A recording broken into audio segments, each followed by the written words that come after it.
Chers amis qui êtes nés le 6 avril, voici vos petits messages d'anniversaire. Alors, on va commencer déjà avec votre tendance du jour, l'ermite. Alors, l'ermite, il a besoin de se recentrer sur lui pour décider de la suite du chemin qui lui reste à parcourir et surtout de la façon dont il souhaite mener ce voyage. Donc, c'est une carte d'introspection, de retraite, de calme et de solitude. Euh, Cette carte, elle vous dit que les autres ne sont plus les bons conseillers. Le réconfort vers lequel vous dirigez quand vous êtes perdu, bah, c'est vous-même, tout simplement. Euh, Vous allez prendre le temps aujourd'hui, le courage et le calme nécessaires pour creuser profondément ici. Donc besoin de vous couper du monde extérieur et puis trouver votre propre chemin, hein. Voilà. Pas faire de projet sur du long terme, mais vraiment savoir où vous mettez les pieds. Vous plongez dans votre petite grotte, hein, et puis réfléchir à quoi faire, comment faire, etc. Ensuite, vous avez, euh, enfin, on a beaucoup cette notion de cœur, hein, le chakra du cœur qui ressort beaucoup. Déjà, les saisons du cœur. Donc, il va falloir que vous acceptiez, les amis, l'idée que votre vie, elle est faite de saisons successives, comme tout le monde, hein. Euh, Il n'y a aucune raison d'avoir peur. L'existence, elle évolue tout le temps, en accord avec votre chemin de vie, tout simplement. Ici, donc, faites confiance en l'univers.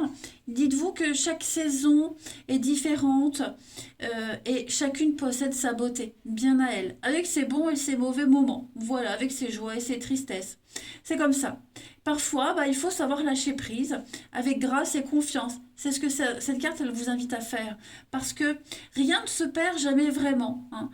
La vie continue dans votre cœur, voilà, tout simplement. Donc, il faut avoir la foi en ce jour d'anniversaire, les amis, parce que tout ce qui arrive, c'est juste le fait de l'amour et la vie ne vous vaut que du bien.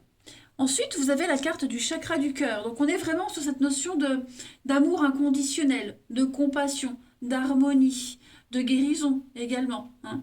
Euh, c'est le lien entre votre esprit, votre corps et votre âme.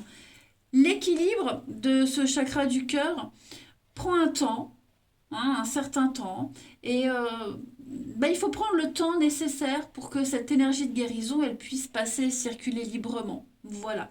Il faut vous aimer vous, aimer les autres, puis apprendre à pardonner, hein. Vous verrez que vous serez un petit peu plus en phase avec votre esprit, avec votre essence même.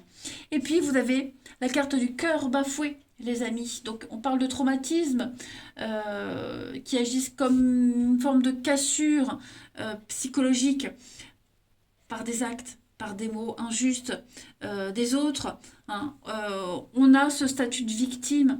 Il y a une forme d'injustice avec cette carte du cœur bafoué, une forme d'injustice qui est là, qu'on a tous en nous, mais on a le pouvoir de dire je suis victime et je décide de la suite, hein. C'est le pouvoir du jeu, tout simplement. Votre pouvoir d'unité, d'être vous-même, d'être vrai et d'être ce que vous voulez être vraiment tout simplement. Donc cette carte, elle vous indique un petit peu comment opter pour cette révolte un petit peu émotionnelle et sortir de ce rôle de victime. Ok, c'est vraiment un chemin de dignité, un chemin de noblesse dans une épreuve, quelle qu'elle soit. Donc quels que soient les mots, vous êtes beaucoup plus grand que ça, vous valez mieux, hein. Quelles que soient les injustices que vous pouvez ressentir, sachez que vous êtes beaucoup plus fort que ce qui a été dit ou fait contre vous. D'accord? Dites-vous que c'est avec le fumier que les plantes se fertilisent et grandissent. Ok? Bon, eh ben écoutez les amis, je vous souhaite encore un très bon anniversaire. Je vous embrasse. Je vous dis à bientôt.